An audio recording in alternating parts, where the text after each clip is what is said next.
기록해 놓은 그 성경으로 말씀하신다는 것이 너무나 감사하고 영화롭습니다. 흔히 우리는 이런 생각을 하기 쉽습니다. 속 시원하게 하나님께서 우리 귀에 들리는 음성으로 직접 말씀해 주시면, 또는 신비로운 신호나 감각이나 꿈으로 하나님 자신의 뜻을 알려주시면 더 좋을 텐데 라고 생각을 할 때가 있어요. 그러나 그 방식은 이미 출애굽기를 통해서 우리에게 알려주시듯이 하나님께서 백성들에게 한번 그렇게 나타나신 적이 있었습니다. 뇌성 병력이 있고 아주 두꺼운 흑은이 두려운 가운데 거기에 하나님께서 시내산에서 강림하셔서 들리는 음성으로 말씀하시고 나팔 소리가 나고 아주 하나님의 영광의 임재를 위엄차게 나타내셨던 그런 때가 있어요. 그런데 백성들이 그 광경을 보고서 아주 기뻐하며 참 우리가 신비로운 경험을 하고 있다고 생각하고 크게 환영할 줄 알았는데 정반대의 일이 일어났어요. 출애굽기 20장 18절에 보면 뭇 백성이 우레와 번개와 나팔 소리와 산의 연기를 본지라 그들이 볼 때 멀리 서서 모세에게 이르되 당신이 우리에게 말씀하소서 우리가 들으리이다. 하나님이 우리에게 말씀하지 하시지 말게 하소서 우리가 죽을까 하나이다. 그래서 출애굽기 20장에 보면은 그 말씀을 하나님께서 직접 하시기보다는 모세를 통해서 말씀을 모세로 받게 하시고 모세가 그 하나님의 말씀을 받고 모세가 전하는 말씀을 듣는 방식으로 말씀해 주세요. 이렇게 요청을 하였어요. 만약 그렇지 않다면 우리가 죽을까 하나이다. 우리가 감당할 수 없습니다. 그래서 하나님께서는 사람에게, 저와 여러분에게 말씀하실 때 우리가 감당하는, 우리의 입장에서 하나님의 뜻을 온전하게 바르게 잘 분별할 수 있는 이런 방식을 택했는데 그게 무엇인가? 성경이에요. 성경의 기록을 주셔서, 그래서 우리가 하나님의 말씀의 기록을 보고 하나님의 뜻을 제대로 파악하는 이런 역사. 그래서 구약시대의 모세나 선지자들이나 신약시대의 사도들은 그 말씀을 받을 때 신비로운 방식으로 받기는 했어요. 이게 처음 하나님의 말씀을 받을 때 여러 가지, 모세가 여러 가지 이적과 또 하나님을 직접 대면하여서 40일 동안 시내산에 하나님의 부르심을 받고 하나님의 면전에서 하나님의 율법을 받고 십계명 돌판을 하나님이 직접 새겨주셔서 그걸 받는 이런 놀라운 일이 있었어요. 그리고 사도들도 예수 그리스도의 그 여러 이적들을 보고 성령님으로 말미암아 여러 신비로운 체험들이 그들에게 있었습니다. 그러나 일단 그 말씀을 백성들에게 증언하도록 하시고 그 증언한 다음에 그걸 기록해 놓으셨어요. 우리가 이제 성경에 기록된 모든 말씀들은 그러니까 그냥 사람의 어떤 그 생각 속에서 나온 것이 아니라는 걸 어제 배웠죠. 그래서 하나님의 놀라우신 성령님의 감동하심으로 받은 것이에요. 그래서 경의 모든 말씀은 사사로이 풀 것이 아니니 경의 모든 예언의 말씀, 성경 말씀, 그 뒤에도 나오는데요. 다 하나님의 성령께 받은 것이다. 그렇게 말했어요. 그래서 그 기록을 받은 다음에 하나님께서 교회 성도들이 신비로운 방식으로 듣게 하지 아니하시고 기록된 말씀을 듣게 하셔요. 기록된 말씀을 듣고 읽게 하셔서, 그래서 사도 베드로도 주 예수님의 변화산상에서 그 변모되시는 주님의 영광을 직접 체험하였어요. 이게 놀라운 일이죠. 그 체험은. 그런데 그 체험을 말하면서 사도 베드로가 그런 체험을 했죠. 그런데 체험을 말하면서 성경의 권위를 아주 독특하게 강조하셨어요. 이건 매우 중요한 요점이에요. 자, 베드로후서 1장 16절에 있는 말씀 우리 다 같이 읽어봅시다. 시작. 우리 주 예수 그리스도의 능력과 강림하심을 너희에게 알리한 것이 교묘히 만든 이야기를 따른 것이 아니오 우리는 그의 크신 위엄을 친히 본 자라. 지극히 큰 영광 중에서 이러한 소리가 그에게 나기를 이는 내 사랑하는 아들이요 내 기뻐하는 자라 하실 때에 그가 하나님 아버지께 존귀와 영광을 받으셨느니라. 이 소리는 우리가 그와 함께 거룩한 산에 있을 때 하늘로부터 난 것을 들은 것이라. 또 우리에게는 더 확실한 예언이 있어 어두운 데 비추는 등불과 같은, 여기 보면 더 확실한 예언이라고 그랬어요. 물론 사도 베드로가 그 변화산상에서 예수님의 변모되시는 모습을 보는 것이 확실하다는가? 그 확실합니다. 그건 확실한데 그 변모되신 그거보다 더 확실하다는 그 말은 그 변모되셨던 일을 성경이 기록했잖아요. 그래서 만일 사도 베드로의 기억 속에만 그것이 남아 있다면 그것이 확실하지가 않아요. 우리가 아무리 아주 그 대단한 일을 만나고 감격스러운 일을 만나도 그 감격이 시간이 지나가면서 희미해져요. 또 우리가 어떤 일로 인해서 충격을 받아도 그 충격이 시간이 지나가면서 그 충격이 희미해져요. 그러니까 우리 사람이 가지고 있는 인격의 용량으로는 어떤 신비로운 체험을 했다든지 어떤 충격적인 일을 받았다 할지라도 그 자체로 우리를 붙들어 주지 못해요. 그런데 그걸 기록으로 남기면 그 이전에 했던 경험했던 것에 대한 기억이 또렷하지 않아도 기록으로 남기면 여전히 그 기록으로 증거가 되니까 여전히 이전에 받았던 것에 대한 것을 놓치지 않게 되는 거예요. 그래서 확실한 예언이라, 더 확실한 예언이 있다. 그래서 성경을 두고 하는 소리예요. 그래서 어두운 데를 비추는 등불과 같이 날이 새어 샛별이 너희 마음에 떠오르기까지. 그러니까 우리가 성경을 어떻게 주목해야 되는가? 성경을 강론하고 묵상하고 듣고 읽으면 우리 마음에 뭐가 떠오른다고요? 샛별이 떠올려. 샛별. 이제 물론 이제 이걸 더 깊이 더 파고 들어가면 그 샛별이 뭐냐에 대해서 말하면 광명한 새벽별 되신 예수 그리스도를 통해서 우리를 구원하시는 하나님의 은혜에 대한 영광이 우리 마음속에 비치게 된다는 그것으로 더 이제 적용할 수가 있어. 그러니까 하나님의 말씀을 처음 묵상할 때, 하나님의 말씀을 처음 들을 때는 희미하던 것이 자꾸만 그 말씀을 입으로 읽고 입으로 주절거리고 마음으로 생각하고 그러면 세상이 줄 수 없는 평안과 하나님의 놀라운 빛을 주시는데, 그걸 주장하시는 이가 누구세요? 성령님이세요. 그래서 성경을 기록하게 하시던 성령께서 이 성경을 읽고 믿는 하나님의 백성들에게 이와 같은 은혜를 주셔요. 그래서 너희 마음에 샛별이 떠오르기까지 너희가 이것을 주의하는 것이 옳으니라. 먼저 알 것은 성경의 모든 예언은 사사의 불꽃이 아니니. 자, 21절 시작. 예언은 언제든지 사람이 뜻으로 낸 것이 아니요 오직 성령의 감동하심을 받은 사람들이 하나님께 받아 말한 것입니다.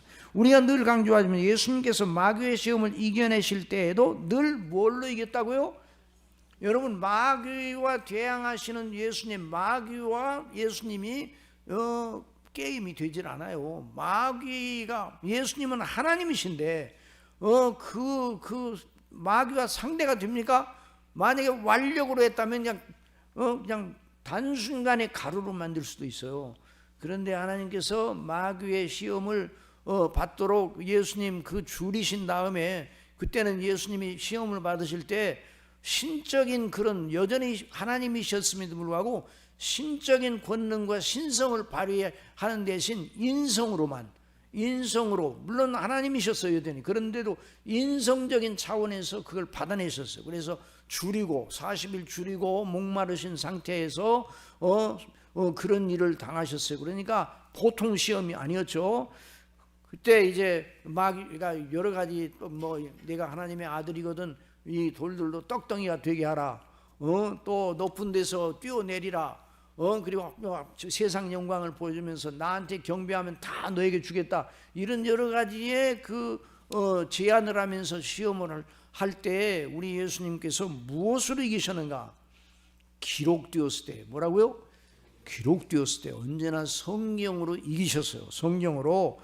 그러니까 기록되었을 때 하면서 성경을 들어대시며 그를 제압하셨어요. 완력으로가 아니라 하나님의 거룩한 말씀의 논리로 마귀의 간악을 부수셨습니다. 그러니까 우리 믿음은 하나님의, 우리 믿음은 우리 자신의 종교적인 열심, 도덕적인 열심, 뭐 우리의 의지력, 우리의 지성의 뭐 어떤 분은 그래요. 현대 지성인들을 향하여, 그래서 내가 현대 지성인이라는 말을 쓰지 마라. 현대인이고 고대인이고 다 하나님 앞에 누구예요? 죄인일 뿐이에요. 죄인일 뿐이에요. 무슨 현대 지성? 현대 지성이 이전에 뭐 중세, 고대, 또는 중세, 근세, 뭐 16세기, 18세기 그 사람 그때 지성보다 더 뛰어나다고 생각하면 큰 오산이에요. 현대 여러분 존 갈빈 목사님이 쓴 기독교 강요가 16세기에 쓰여져 16세기에. 그런데 그 16세기에 쓰여진 책을 오늘 21세기에 사는 사람들 읽으면 쉽게 이해가 됩니까? 어렵습니까? 어려워요. 그러니까 지성이, 현대 지성이 상당히 진화했다고 하는 건 이건 거짓말이에요. 사람은요, 창세 이후 타락한 이후에 퇴보했어요. 퇴보. 진화한 게 아니에요. 물론 문명은 진보했어요. 문명은 쌓여지는 거니까. 그러나 사람의 의식, 영적인 그 의식, 그리고 도덕성, 이런 모든 것들은 자꾸만 퇴보했어요. 하나님이 새롭게 해주지 않으시면 지금까지 역사가 진행되지를 못했어요. 그러나 하나님께서 긍휼을 베풀어 주셔서 하나님의 뜻을 이루시기 위해서 시대마다 새롭게 해주시니까 이렇게 여기까지 오게 된 거예요. 그러니까 우리의 믿음은 하나님의 거룩한 말씀인 성경의 논리로. 무슨 논리로? 성경의 논리로. 성경은 누구의 말씀이라고요? 하나님의 말씀. 그러니까 하나님의 말씀의 논리, 신적 논리, 신적 논리로 견지되는 것이 믿음이에요. 그러니까 이 믿음을 이겨낼 것이 있어요, 없어요? 없어요. 어떤 철학도, 어떤 인문학적인 교양도, 어떤 사람이 신비로운 사색을 해가지고 발견한, 그거 다 하나님의 말씀에 의존하는 어린아이를 이겨낼 수가 없어요. 이전에 그때 몇 년에 1900 정말로 시한부 정말 그때가 몇 년도예요? 1990 몇 년도이죠? 예? 하여튼 좋아요. 그런데 날짜는 10월 28일에 예수님이 오신다. 시한부 종말론자들이 있었어요. 예? 그런 시한부 종말론자들이 있었는데 그때 예수님 오신다고 그래서 강남의 어느 교회도 휘둥휘둥하고 어떤 교회에서는 신혼 입고 다 기다렸어요. 그러니까 초등학교 6학년짜리가 이상하네. 그 날과 시는 아버지만 하신다고 그랬는데 어떻게 그 날과 시를 사람이 계시로 받았다고. 이상하네. 초등학교 몇 학년이? 5학년이. 그 초등학교 5학년은 뭘 의존하고 있었어요? 성경에 기록된, 예수님이 인자도 모르고 아버지만 하신다고 그랬지. 그때만 하시. 그러니까 그 초등학교 5학년 어린 아이 앞에 시한부 종말론을 주장하면서 신비로운 체험을 얘기하고 계시를 얘기하고 하는 모든, 그리고 그를 따라가는 모든 무리들이 그 어린아이 한 사람한테 다쳤어요. 그러니까 우리 믿음은 언제나 하나님의 말씀, 구원신앙은 성경을 믿게 하시는 성령님으로 말미암아 주어지는 겁니다. 그러니까 우리의 믿음이 약하면 어떻게 해야 된다고요? 하나님께 기도하되 뭘로 돌아가야 돼요? 성경으로 돌아가 하나님께 성경대로 하나님께 기도하며 성경에 하나님이 여전히 살아계시고 그 말씀대로 우리에게 은혜를 주시기 때문입니다. 이런 입장에서 오늘도 배우기를 바랍니다. 자주 그래서 우리 디모데후서 3장 14절에 보면 그러나 너는 배우고 확신한 일에 거하라. 말세가 되면 속기도 하고 속이기도 하지만 너는 내가 누구에게서 배운 것을 알며, 자 3장 15절 나같이 봅시다. 시작. 네가 어려서부터 성경을 알아나니 성경은 능히 너로 하여금 그리스도 예수 안에는 믿음으로 말미암아 구원에 이르는 지혜가 있게 하네. 모든 성경은 하나님의 감동으로 된 것으로 교훈과 책망과 바르게 함과 의로 교육하여 유익하니 이는 하나님의 사람으로 온전하게 하며 모든 선한 일을 행할 능력을 갖추게 하려 함이라. 그러므로 성령으로 말미암아 거듭난 사람들만이 성경이 하나님의 말씀으로 믿어져요. 그래서 존 오웬은 믿음의 이유라는 책에서 그렇게 말했어요. 성경이 하나님의 말씀으로 믿어지는 그 일이 어떻게 일어나느냐, 사람에게 학식으로도 그 사람의 교양으로도 일어나는 게 아니라 오직 성령의 감동하심, 성령께서 거듭나게 하심으로 일어난다. 여러분들이 성경을 하나님의 말씀으로 믿습니까? 정말 믿어집니까? 그렇다면 여러분들이 정말 하나님의 택하심을 받고 성령께 거듭난 사람들이에요. 그러니까 이런 믿음을 가지고 이런 구원의 확신에 이르게 하시고 성령께서 가르치시라고. 그러니까 이제 설교자가 설교를 하더라도 설교자의 개인의 의견을 말하는 것이 아니에요. 언제나 하나님의 말씀인 성경을 강론하도록 하시는 성령님의 인도하심과 가르치심을 따라서 증거를 하는 것이죠. 또 말씀을 들을 때에도 여전히 동일하게 성령님의 놀라운 역사를 베풀어 주십니다.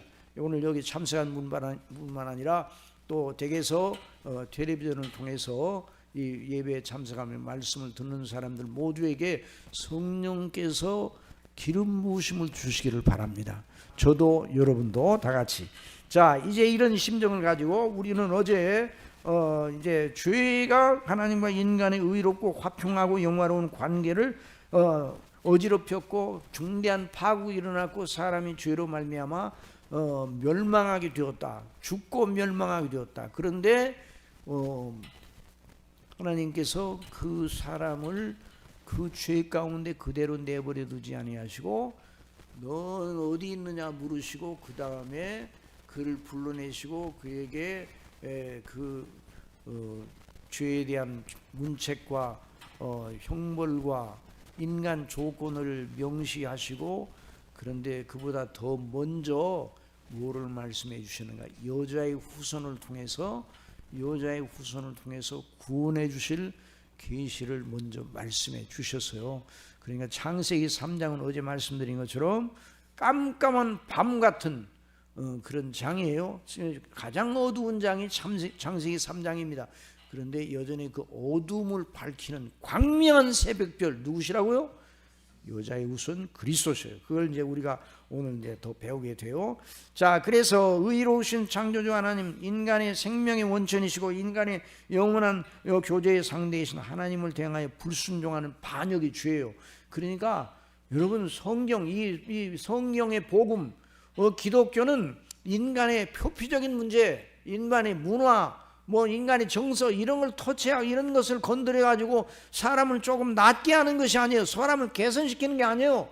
이 세상에는 많은 그 교훈들 또 이 여러 종교들이 사람을 조금은 개선을 시킵니다. 여러분 쇠를 연마를 하게 되면 쇠를 자꾸만 갈고 연마하면 반짝반짝 빛나는 쇠가 됩니다. 그런데 쇠의 성질이 바뀌어졌어요? 안 바뀌었어요? 안 바뀌었어요. 여전히 쇠예요. 그 정도의 효과는 있어요. 다른 것은. 그러나 인간의 문제, 하나님과의 영적인 관계가 틀어져 있는 문제, 거기서 모든 문제가 발생한 거 아니에요. 그러니까 이 하나님께서 말씀하시는 그 구원은 바로 그런 죄에서 건져주시는 건데, 그러니까 죄가 하나님과의 관계의 문제예요. 그러니까 구원도 하나님과의 관계의 문제입니다. 그래서 이제 그걸 우리가 이제 배우고 있는 것입니다.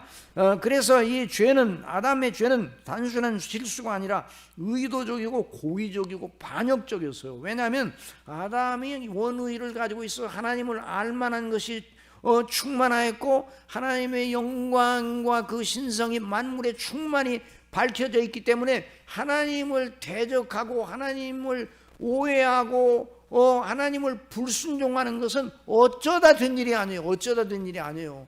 이 죄는 마귀가 하나님과 정면으로 대항하는 그런 그 암시를 던졌을 때, 그 말을 했을 때 그 말을 들었고 그 말을 따라서 하나님의 그 마신 그 실과를 따먹었다는 것은 하나님을 향하여 의도적이고 고의적인 반역, 곧 자기도 하나님과 같이 될 나름대로의 악한 소망을 가지고 벌인 그런 도전적인 도발적인 반역이었습니다. 그러니까 계획적인 것이었어요. 그래서 죄는 결국 뭔가 죄의 싹은 사망이에요. 그래서 따먹는 날에는 정령 죽으리라. 죄의 싹은 사망이에요. 자, 창세기 2장 17절 다 같이 봅시다. 시작. 선악을 알게 하는 나무의 실과는 먹지 말라. 네가 먹는 날에는 반드시 죽으리라. 먹는 날, 먹는 그날에 죽으리라 이 말. 그날 죽었어요. 하나님의 진노로 말미암아 아담과 그 모든 후손들 전체에 찾아온 반드시 죽음에 이르는 인간 조건은 몸의 죽음만을 의미하지 않습니다. 몸만 죽는 게 아니에요. 영혼이 몸과 영혼의 죽음, 영혼이 살아야 영혼의 몸도, 영혼의 집인 몸도 사는 거예요. 영혼이 죽어 있으면 그 죽은 영혼의 몸인 몸도 죽게 그렇게 만들어 놓으셨어요. 하나님께서. 그 영혼이 살면 결국 그 영혼이 거하는 사람은요, 사람과 천사가 다른 게 있어요. 천사는 뭐를 가지고 있잖아요. 몸을 가지고 있잖아요. 몸을. 그런데 사람은 몸을 가지고 있어요. 그러니까 죄가 사람의 영혼을 죽게 만들고 결국 몸도 흙으로 돌아가게 만들어요. 죄가.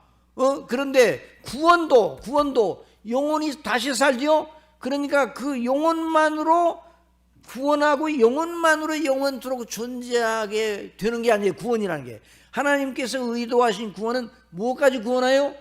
몸도 구원하는 몸. 그러니까 영혼이 살았죠. 그러니까 그 몸도 결국은 살아야 돼요. 그 살리시는 그 몸, 다시 사시는 그 살게 하시는 부활의 몸, 그 몸은 죽을 몸이에요? 죽지 않을 몸이에요? 죽지 않을 몸. 언제까지 안 죽어요? 영원까지. 왜? 영혼이 영생을 얻었기 때문에. 그런데 아담이 처음 입었던 몸은 영화로운 몸이었는데 아직 그 영혼이 영생의 단계에는 이르지를 못해서 생명나무의 실과에는 따먹지 못한 상태라 죽은 몸의 상태, 그 연약한 몸으로 죽은 몸의 상태, 영화롭기는 영화로웠는데 아직 죄를 짓기 전에 그 몸이, 그러니까 그 몸이 아주 영원히 죽지 않을 몸은 아니었어요. 그러니까 죄로 말미암아 결국 영혼이 죽게 되니까 그 몸도 흙으로 돌아갈 죽을 몸이 된 거예요. 그런데 우리를 구원하신 하나님의 놀라운 은혜로 말미암아 우리가 구원받아 영생을 얻으면, 영혼이 영생을 얻었죠. 그 영생을 얻은 영혼이 영원히 존재하는 건 몸을 또 입어야 돼요. 몸을. 그래서 예수님이 오시는 날 다시 몸을 입게 되는 겁니다. 그러니까 이 하나님께서 우리를 향하신 구원의 체계는 너무나 놀랍고 원대한 거예요. 하나님의 이름에 합당한, 하나님의 이름의 영광을 높이는 이런 놀라운 그 체계예요. 하나님은 당신의 이름에 걸맞는 일을 하시는 거예요. 하나님은 시시한 일을 해야 하네요. 불완전한 일을 합니까? 안 하십니다. 하나님은 하나님의 이름에 걸맞는 일을 해요. 하나님의 이름을 위해서. 그래서 하나님의 이름은 완전한 것이에요. 그런데 우리를 향하신 하나님의 구원이 절반밖에는, 영혼만 구원하고 몸은 구원 안 한다 그러면 그 구원은 완전한 구원일 수 없어요. 그러니까 하나님께서 그거에 대한 샘플로 미리 보여주셨잖아요. 에녹과 엘리야가 안 죽고 하늘로 올라갔잖아요. 에녹과 엘리야가 지금도 하늘에서 몸을 입고 있겠습니까? 그냥 영적으로만 존재하겠습니까? 몸을 입고 있어요. 지금도. 예수님의 지금 몸을, 영화로운 몸을 입고 계십니까? 그냥 하나님으로만 존재합니까? 여전히 예수님이 사람이셔요. 여전히 하나님이시고 사람이셔요. 여전히 예수님이 영화로운 부활하신 몸으로 승천하셨으니까. 그래서 오늘 우리 속에 예수님이 거하시는데, 우리 속에 우리 마음에 예수님이 거하시는데 누구로 말미암아? 성령님으로 말미암아. 누구로 말미암아? 성령님으로 말미암아 우리 가운데 계시는 거예요. 그러니까 예수님은 하나님이시니까 예수님께서는 어느 곳에나 다 계시는 신적인 그 신성을 가지고 계셔요. 그런데 우리가 이 땅에 있는 동안에는 성령님으로 말미암아 우리 가운데 그리스도께서 우리 마음에 계시는 거예요. 자, 그걸 이제 생각을 해야 돼요.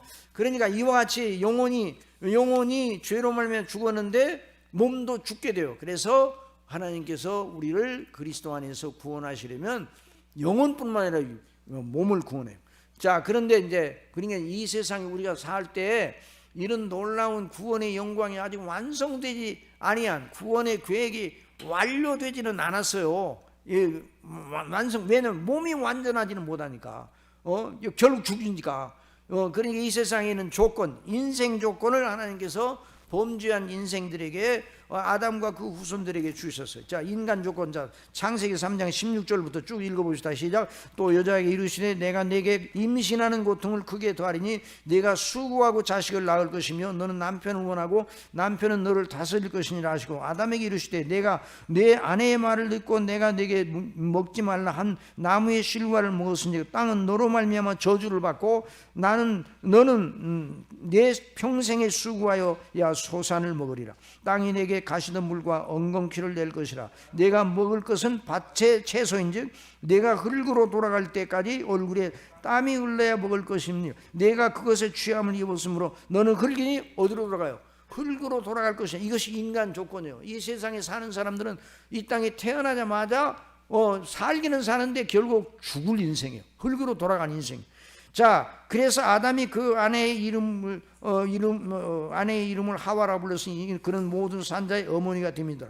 그래서 우리가 지상생에 이 애를 살 때 이 조건이 매달려 있어요. 이게 굴레예요. 인간이 굴레. 이 굴레를 스스로 아무도 벗어나지 못해요. 이 세상에, 우리가 이 세상에 사는 동안 육체의 생명을 입고 이 세상에 사는 동안 우리 영혼이 여전히 우리 속에 있죠. 그런데 그 영혼이 이제 그리스도의 날에 새로운 몸을 입고 새로운 조건으로 되기 전에는 이런 상태에 있단 말이에요. 그냥 물론 죽은 사람은 영혼만 하늘나라에 가게 돼요. 일단 예수님이 재림하실 때까지는 하늘에서 이제 하나님과 함께 거하는 거죠. 그래서 나사로가 아브라함 품에 안겼다고 그랬잖아요.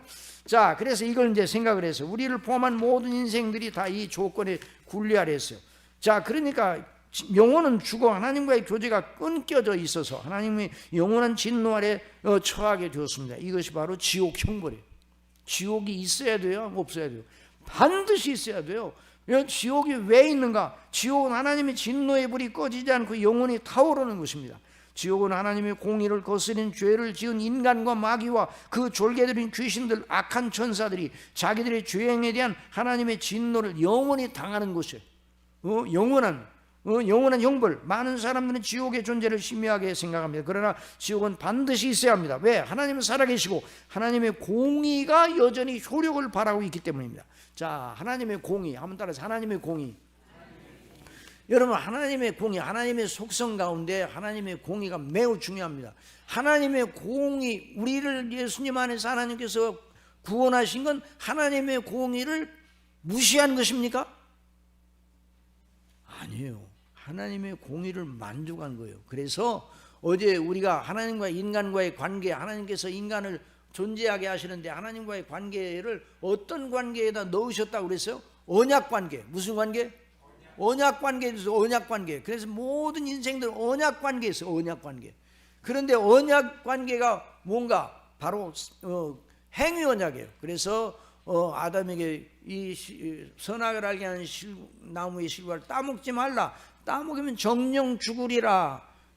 그게 언약의 약조예요. 언약의 약조. 그거 안 따먹으면 어떻게 해요? 안 따먹고 그 시험을 이겨내서 마귀를 물리치고 그것을 이겼다고 그러면 그 의의 때문에 생명나무의 실과를 따먹고 결국 영생을 얻도록 그렇게 만들어 놓으셨어요. 그러니까 자, 이 행위 언약이 뭔가? 행위 언약. 자, 이 사람이 원의의 상태에서 마귀의 시험을 이기고 선악을 알게 하는 나무의 실과를 따먹지 않고 하나님의 명령에 순종하여 얻은 그 의. 이제 의는 뭐예요? 의. 성경에서 말하는 의는 뭐가? 한번 따라해. 의는 하나님의 명령에 순종하는 것이다. 그러니까 의는 하나님의 명령에 순종하는 거예요. 죄는 하나님의 명령에 불순종하는 것이에요. 그러니까 그 의가 아담에게 있었다면, 하나님의 명령에 순종하는 의가 있었다면 그것으로 영생을 얻도록 돼 있었어요. 자, 이것이 바로 아담과 하나님과의 언약의 내용이에요. 이것이 바로 창조 질서로 확정되는데 이것이 바로 행위 언약이라고. 행위 언약. 그러니까 그 행위를 언약의 조건으로 해서 아담이 하나님이 명하시는 대로 잘 행하면, 순종하여 행하면 그 보상으로 영생을 하나님이 주셔야 돼요. 그런데 그걸 어기면, 그 행위를 어기면 어떻게 해요? 정죄를 받고 그 정죄에 대한 책임으로 사망이, 그래서 이것을 따먹는 날에는 정령 죽으리라 하는 말씀이 그 말씀이에요. 자, 그러면 아담 범죄 이후에 행위 언약은 여전히 존재합니까? 어제 우리가 배웠죠? 존재하지 않아요? 존재하는 거예요. 여전히 행위 언약이 존재합니다. 그 형식은 바꾸었어요. 더 이상 사람들에게 선악을 알게 하는 나무의 실과를 따먹지 말라 하는 먹는 날에는 죽으리라는 명령은 없습니다. 그러나 그 언약의 본질은 여전히 유효합니다. 그래서 모세의 율법으로 하나님의 명령에 복종한 의무를 모든 사람이 가진 것입니다. 자, 십계명이 행위 언약의 요구 조건의 핵심입니다. 사실 모든 인생은 그 십계명을 지킬 의무 아래 태어나는 거예요. 사람이 태어나면 어느 민족, 어느 땅에서 어느 가문에 태어나더라도 태어나는 즉시 여자에게서 난 모든 사람은 다 행위 언약 아래에 들어오는 거예요. 모든 사람은 하나님의 율법을 지켜야 될 의무 아래 들어오는 거예요. 여러분, 자동차가 공장에서 출고되면, 공장에서 딱 출고돼요. 그럼 그 자동차는 어느 아래로 들어오는 겁니까? 자동차법, 도로교통법, 그 자동차의 운행과 연관된, 자동차가 움직이는 것과 자동차가 존재하고 움직이는 것과 관계된 법 아래 들어오는 거예요. 자동차 아무 데나 갖다 세워놓으면 돼? 안 되지. 그 자동차가 언제까지 자동차에 관련된 법 아래 묶이게 되는가? 자동차가 출고되면서 언제까지? 폐차될 때까지. 그 자동차의 그 모든 것이 다 말소될 때까지는 그 자동차는 법 아래 있는 거예요. 그러니까 사람이 이 땅에 태어나자마자부터 시작해서 죽을 때까지 뭐 아래 있다고요? 율법 아래 있어요. 율법 아래. 그래서 십계명 아래 있어요. 십계명 아래. 자, 이걸 우리가 잊어서는 안 돼. 이제 여전히 행위 언약 아래 있는 거예요. 그래서 완전한 의의, 그러니까 십계명을 완전히 지킬 수만 있다면 그걸로 사람이 영생을 얻을 수 있습니다. 논리적으로. 그런데 그런 사람이 있다고 그랬어요? 없어요? 없다고 그랬어요.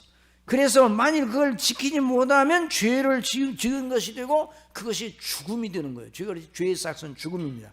그래서 로마서 10장 5절 다 같이 봅시다. 시작. 모세가 기록하되 율법으로 말미암아 의를 행하는 사람은 그 의로 살리라 그랬어요. 자, 모세의 법은 뭐라고요? 모세 율법을 주셔서 모세의 법은 율법으로 말미암아 의를 행하는 사람은 그 의로 살리라. 이것이 바로 행위 언약이에요. 행위 언약. 율법을 지켜서 십계명을 다 지켜서 의를 행하면 그 의로 살리라.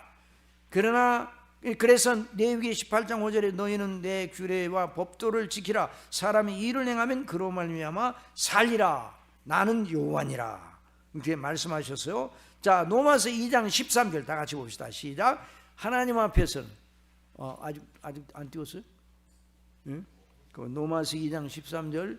자, 하나님 앞에서 율법을 듣는 자가 의인이 아니요 오직 율법을 행하는 자라야 의롭다 하심을 얻으리니.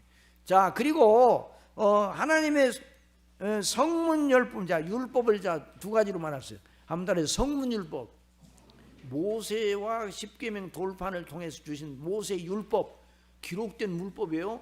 그건 이스라엘 백성들만 가지고 있어요. 원래 구약 시대는. 그런데 이방인들은 그 율법을 가지고 있어요, 없어요? 모세가 주신 모세가 받은 성문율법은 가지고 있지 않았어요. 그런데 아까 어느 사람이든지 태어나면 그 율법 아래 태어난다고 그랬잖아요. 그런데 그 율법이 모든 이방인들에게는 어디에 기록되어 있는가? 2장 14절 다 같이 보세요. 시작. 그거 잘 안 나오네. 하여튼 안 나오면 자, 로마서 2장 14절 한번 찾아보세요. 로마서 2장 14절.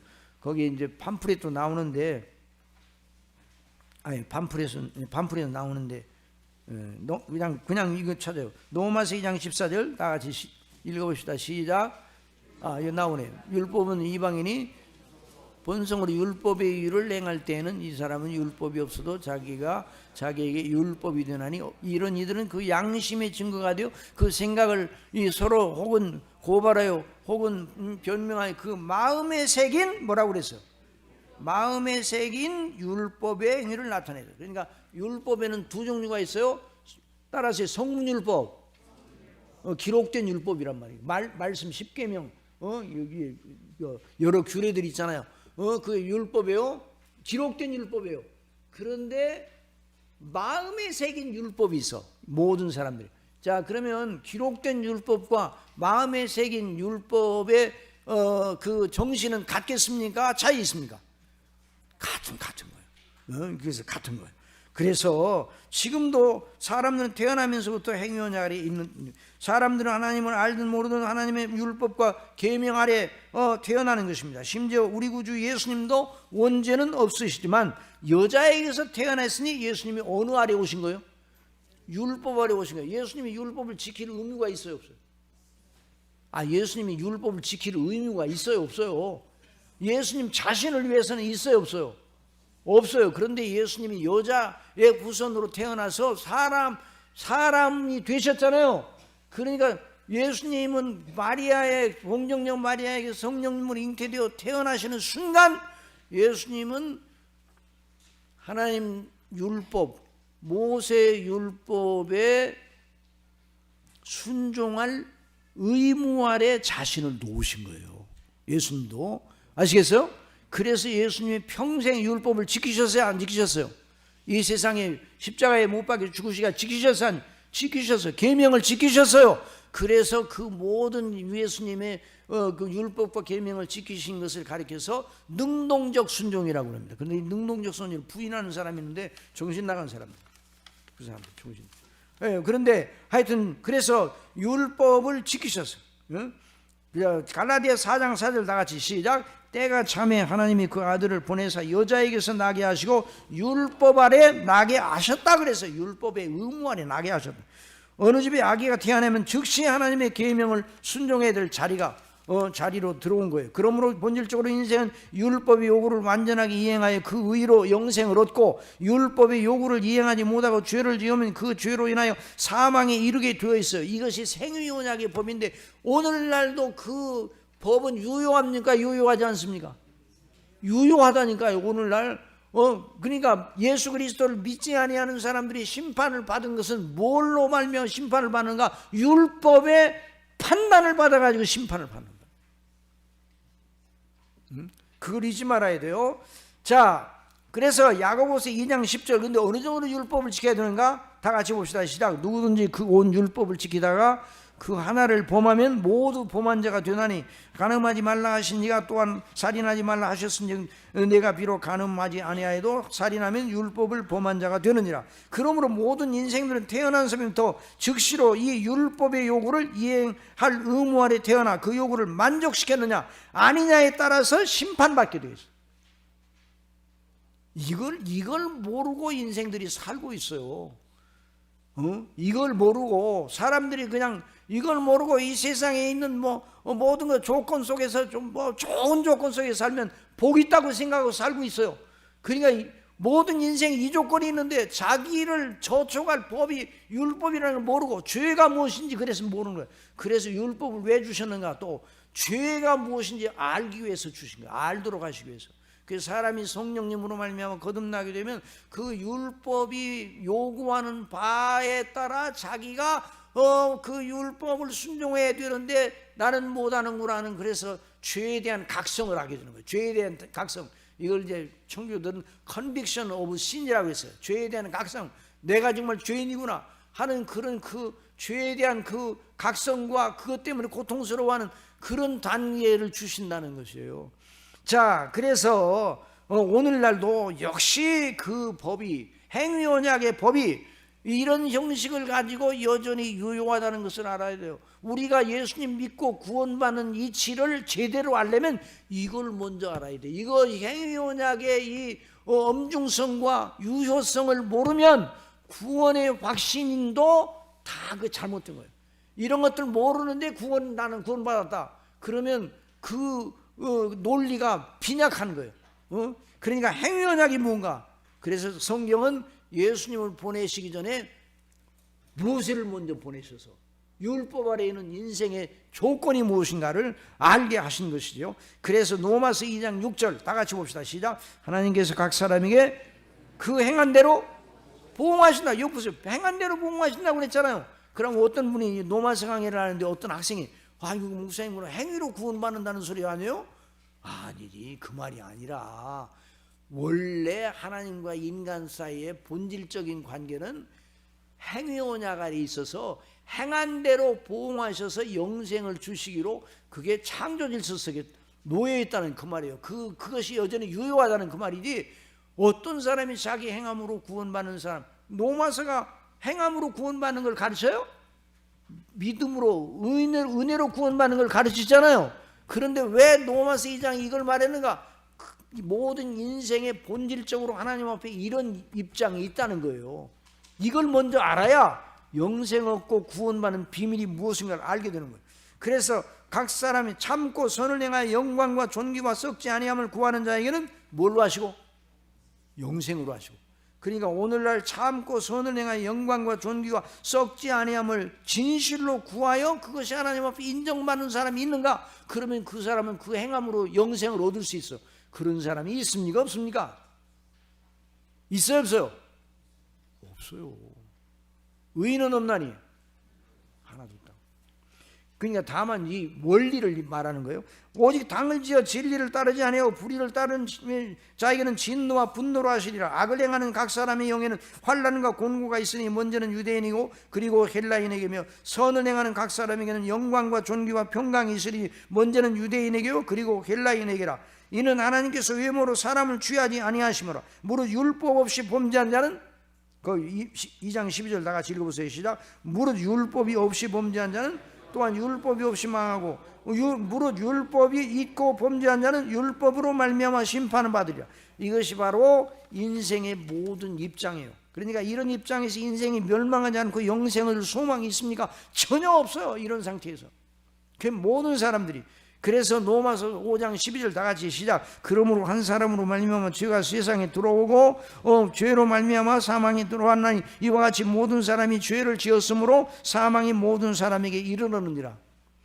자, 로마서 3장 19절 시작. 우리가 알거니와 무릇 율법이 말하는 바는 율법 아래에 있는 자들에게 말하는 것이니 이는 모든 입을 막고 온 세상으로 하나님의 심판 아래에 있게 하려 함이라. 그러므로 율법의 행위로 그의 앞에 의롭다 하심을 얻을 육체가 있어요? 없어요? 없나니 율법으로는 죄를 깨달음이야.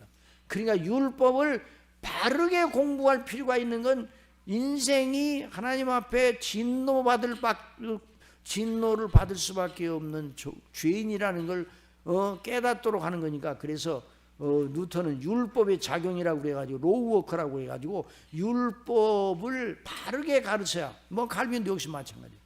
율법을 바르게, 율법이 요구하는 바가 무엇인가를 바르게 증거를 해야 그리스도 안에서 구원을 주시는 하나님의 은혜를 더 바르게 안다고 그렇게 강조를 했어요. 그러니까 성경이 말하는 복음, 구원의 요체, 구원의 핵심은 무엇인가? 자, 한번 다 같이 읽어보세요. 여자의, 거기 안 나오면? 자, 한번 읽어보세요. 시작. 여자의 후손이신 그리스도를 통하여 행위 언약을 폐지한 것이에요? 폐지하는 것이 아니에요. 폐지하는 것이 아니라 행위 언약의 조건과 요구, 율법으로 제시된 요구를 만족시키어 이룬 의, 그리스도의 속량. 자, 이것이 뭐라고요? 그리스도의 속량. 그리스도께서 동정녀 마리아에 태어나시고 자라나시고 사시고 말씀과 그 모든 계명을 완전 무결하게 지키시고 죄는 하나도 없으시죠. 그리고 그분이 십자가에 못 박혀 죽으셨죠.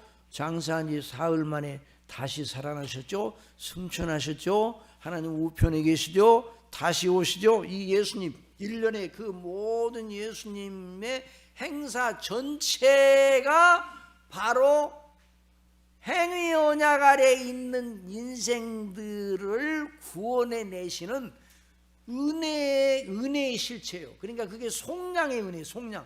그걸 가리켜서 성경은 속량이라고 합니다. 다 같이 속량. 속량이라는 것은 값을 주고 샀다는 거예요. 그러니까 예수님이 행위 언약 아래서 정죄받고 있는 인생들을 위하여 그 죄값을 대신 지불하셨다는 거예요. 그러니까 여러분, 사람이 죄 가운데 있는데 그 사람을 구원하셔 하나님이 과 화목을 하고 하나님의 그 은혜로 영생을 얻게 하는 일이 간단한 일입니까? 쉬운 일, 어려운 일입니까? 어느 정도 어려운 일이에요? 어느 정도 예수님이 그렇게 하셔야만 됐어요.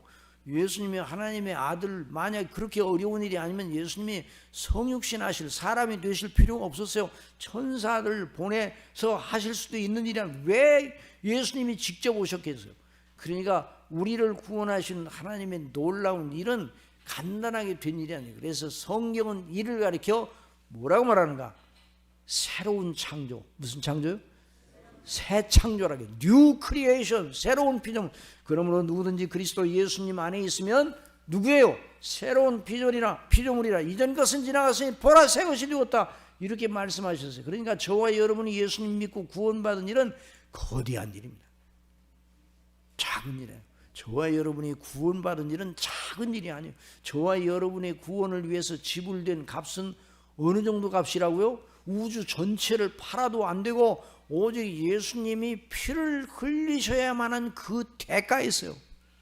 그래서 우리가 구원을 받은 거예요. 이것이 바로 구원의 요청이에요. 그러니까 행위언약을 무시한 것이 아니라 행위언약의 요구를 만족시켜 의의를 이루어 믿는 사람을 그 행위언약의 정죄에서 완전하게 벗어나게 해서, 그러니까 그 죄에 대한 정죄, 죄를 용서해 주시고 그 그리스도의 피로, 그리고 그리스도의 의의를 그 사람에게 전가시켜 주셔서 그 사람을, 죄밖에 없는 그 사람을 의롭다 하시고 하나님의 자녀로 삼으시고 생명책에 올리시고 하나님과 영원한 화목을 이루시고, 이게 하나님의 놀라운 구원의 그 은혜예요. 그래서 그 의, 그리스도의 의, 하나님의 의, 하나님께로부터 온 의, 그 의로 말미암아 그가 영원히 하나님과 화목하게 하시고 영생을 얻게 하시는 하나님의 큰 일이 되었습니다. 그래서 오늘 읽은 본문 말씀 가운데 빌립보서 3장 9절에 있는 말씀 다 같이 보세요. 자, 거기 한번 다 같이 보세요. 자, 빌립보 성경을 다 찾아서 읽어보세요. 자, 빌립보서 3장 9절, 빌립보서 3장 9절 다 같이 보십시다.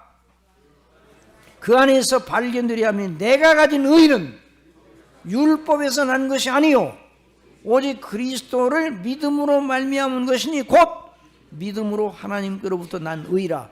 그걸 여기서 말하고 있는 거예요. 이것이 정말 그리스도를 통해서 우리를 구원하신 하나님의 행사의 대요점이에요.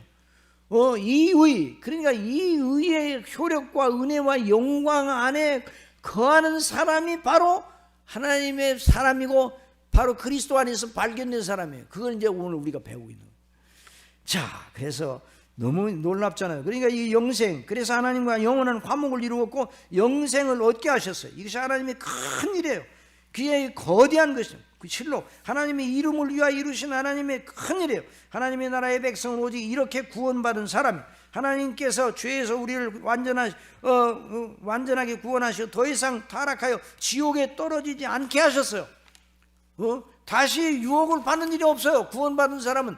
아니, 이 세상에 있을 때 많은 유혹을 받는데 구원이 완성돼서 우리 몸이 완전히, 영혼도 완전 성화되고 우리 몸도 영화롭게 되어 새 몸을 입게 되어, 그리고 하나님과 영원토록 교통하면서 그런 일이 일어났잖아요. 그런데 그 다음에 새하늘과 새 땅에서는 유혹받는 일이 있어요, 없어요? 없어. 그리고 이렇게 구원받은 사람이 이 땅에 거하면서 많은 유혹을 받아 넘어지기도 하는데, 그래서 다시 지옥으로 가요? 그런 일 없어요. 이미 끝나버렸어요. 그래서 보라, 이전 것은 지나갔으니 pass away, old things pass away. 이전 것은 지나가 버렸어. 그리고 새 것이 왔다. 하나님과 그리스도와의 새로운 관계, 그 왔는데 그 온 것은 무효하거나 취소될 수가 없는 일이에요. 이게 바로 그리스도 안에는 구원이에요. 놀라운 일이에요. 그래서 이걸 날마다 우리가 주일 모일 때마다 말씀을 통해, 목사님 설교를 통해 듣고 있는 거예요. 우리가 주 예수님을 구주로 믿었다. 이게 놀라운 거예요. 그래서 하나님의 아들들로 영혼과 몸이 그리스도의 형상을 본받아 완전한 의인으로 하나님을 영화롭게 하며 하나님을 영원히 섬기고 영원히 하나님을 찬미하는 존재가 되었습니다. 그러니까 이것을 알면 사람이 다시 믿지 않던 세계로 가고 싶겠어요? 그럴 수가 없어요. 우리가 주 예수님을 구주로 믿어 구원받게 하신 하나님의 은혜와 진리의 내용이 바로 그것입니다. 예수님은 바로 그 일을 이루어 오셨고 그것을 완성하셔서 성령님께서 그 놀라운 효력을 가지고 오늘날도 당신의 백성들을 부르시고 거듭나게 하시고 적용하시는 거예요. 그러니까 왜 인간 역사가 흘러가는가? 이 하나님의 뜻, 하나님의 계획, 택한 백성들을 다 그렇게 구원해내셔서 하나님 나라를 이루시려고 이 세상 역사가 진행되는 거예요. 이걸 잊어서는 안 돼요. 그러므로 예수님을 믿는 사람은, 그리스도를 믿는 사람은 그리스도 안에서 새롭게 발견된 사람입니다. 자, 다 같이 로마서 1장 16절 다 같이 봅시다. 시작. 내가 복음을 부끄러워하지 아니하노니 이 복음은 모든 믿는 자에게 구원을 주시는 하나님의 능력이 됩니다. 여기 능력은 뭔가 디나미스라는 말이, 다이나마이트라는 말이 거기서 나왔어요. 디나미스, 다이나마이트, 그 폭발하잖아요. 폭파. 바위 속에다가 폭발해 바위를 깨뜨려 부시잖아요. 그게 아주 완전히 산산조각을 내잖아요. 그러니까 큰 건물, 막 20층, 30층 되는 건물도 보단 하나 눌러가지고 10초 만에 다 무너뜨리잖아요. 그게 다 그 폭약을 넣어가지고 그렇게 하는 거예요. 그러니까 이 다이나마이트라는 말이 디나미스라는 말이 있습니다. 능력. 그러니까 복음은 능력이에요. 사람을 변화시키되 조금 개선시키는 게, 조금 착하게 만드는 게 아니에요. 옛날 사람보다 조금 낫게 만드는 게 아니라 새로운 피조물로 만드는 거예요. 옛날 사람을 죽이고 새 사람을 만드는 거예요. 새 사람을 지으시는 거예요.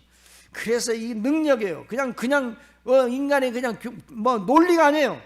그래서 우리가 예수 그리스도를 믿는 사람들이 가진 논리, 아까 이제 고린도후서 10장에 나오는데 모든 이론을 우리가 믿는 이 믿음의 논리 앞에 모든 이론을 판다고 그랬어요. 모든 이론을.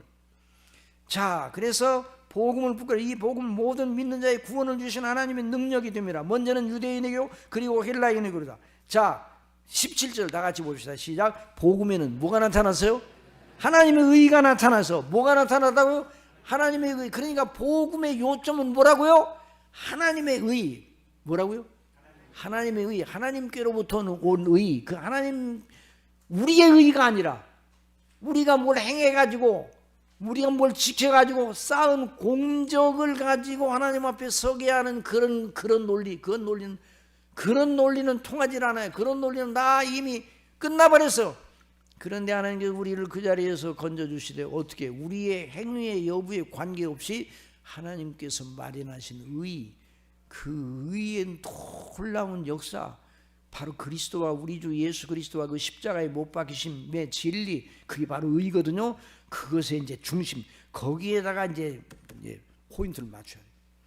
자, 그래서 믿음으로 하나님의 의가 나타나 믿음으로 믿음에 이르게 하나니 기록된 바 오직 의인은 믿음으로 말미암아 살리라. 그러니까 하나님의 의의 놀라운 효력이 뭘 통해서 그 사람에게로 흘러간다고요? 뭘 통해서? 여러분 수도 파이프를 통해서 물이 우리 가운데 오는 것처럼 그 믿음의 놀라운 그 도관을 통해서 하나님의 의가 우리 속에 심어져요. 어떤 공력과 어떤 선함과 뭐 이런 것이 없더라도 내 도덕적인 것이 다른 사람보다 더 낫다고 그걸 의존하면 그건 안 되는 거예요. 아주 악한 사람이라도 사람들로부터 악인으로 칭호를 받는 사람이라도 주인으로 칭호를 받는 사람이라도 그리스도를 믿으면 그 믿음으로 말미암아 하나님께서 예비하신 그 의가 그 사람의 것으로 간다. 그 사람의 것으로 전가된다. 그래서 그 의로 말미암아 구원받게 하시는, 이게 놀라운 진리예요. 예? 이것을 믿는 사람이 바로 그리스도 안에서 발견된 의예요. 이제 오늘 여기까지만 하고 끝나도 돼요. 이걸 정말 여러분들이 한다면. 그러나 여기까지 끝나면 안 되죠. 그래서 이 사도 바울을 좀 연구를 해봐야 돼요. 자, 다섯 사람 청년 사도 바울이 자, 성령께서는 신약 성경에 사도 바울을 통하여 당신의 복음의 구원과 그 영광과 능력을 보여주기 원하셨습니다.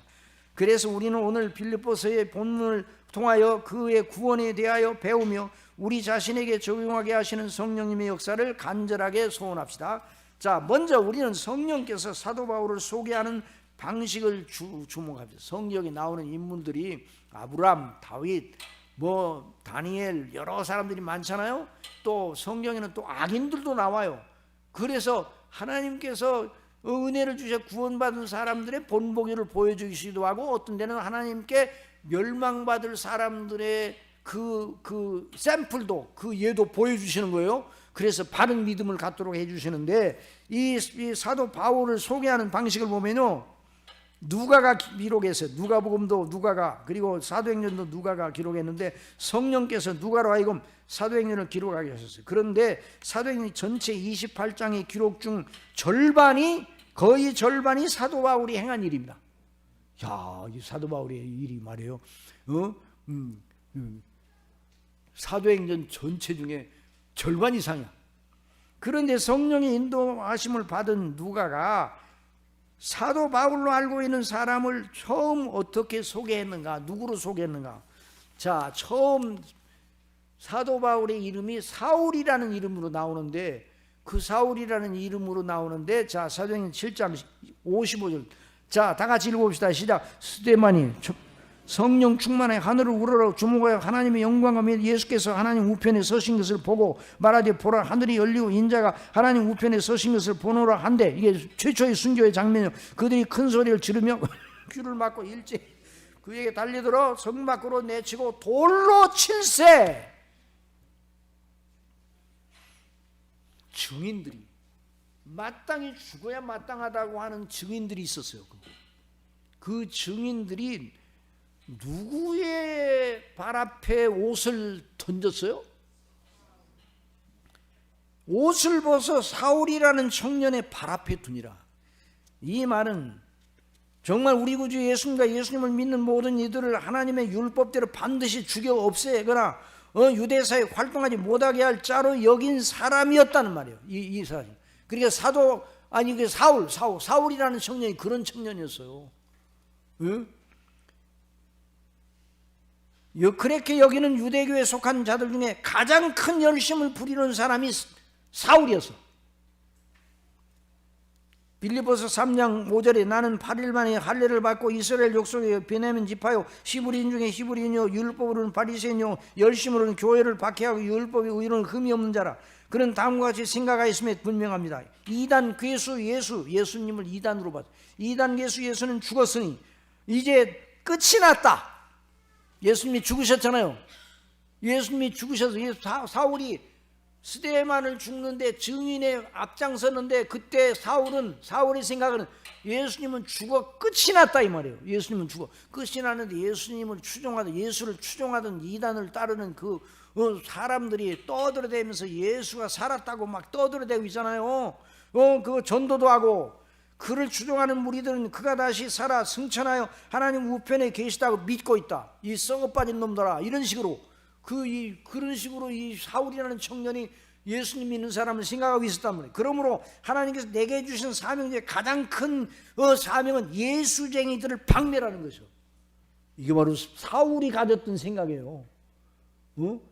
사울이 가졌던 자기 하나님께로부터 받은 사명은 예수쟁이들을 다 모조리 다 잡아다가 옥에 가두고 박멸하는 것이었어요. 예수를 믿는 종교를 아주 박멸해 없어지는 것이 사울의 소명이었어. 그렇게 생각했어요.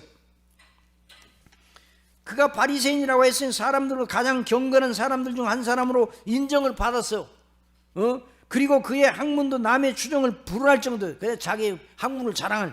나중에 복음 증거한 죄로 붙잡혀 예루살렘에서 노마로 압송하는 중에 그가 뭐라고 자신에 대해서 말했는가? 자, 사도행전 22장의 대목을 보면 부형들아, 내가 지금 여러분 앞에서 변명하는 말을 들어. 나중에 이제 변호받고 이제 사도로서 이제 압송될 때 이런 말에서 그가 히브리 말로 말함을 듣고 더욱 종용한지라 이어 말하되 나는 유대인으로 길르기야 다소에서 낳고 이 성에서 자라 가말리엘 문화에서 우리 조상들의 율법이 엄한 교훈을 받았고 오늘 너희 모든 사람처럼 하나님께 대하여 열심히 있는 자라 내가 이 돌을 박해하여 사람을 죽이기까지 하고 남녀를 결박하여 옥에 넘겼으니 이에 대제사장과 모든 장들이 내 증인이라.